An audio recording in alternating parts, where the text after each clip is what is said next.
Ольга Иванова, а мы совсем войны не знали. Читает Кряжев Николай. Грохочут взрывы там и тут, победный праздничный салют, улыбки, смех и звон медалей, а мы совсем войны не знали. И на столом висит портрет, на нем мальчишечка, мой дед. На гимнастючке медали, ему за подвиги их дали. У мамы мокрые глаза, у папы бросится слеза.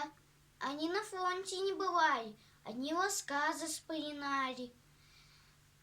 Бьют барабаны, дробно бьют, во славу дедушек салют. Мы сохраним наш мир, поверьте, мы против войн, мы против смерти. Грохочут взрывы там и тут, победный праздничный салют, улыбки, смех и звон медалей, а мы совсем войны не знали.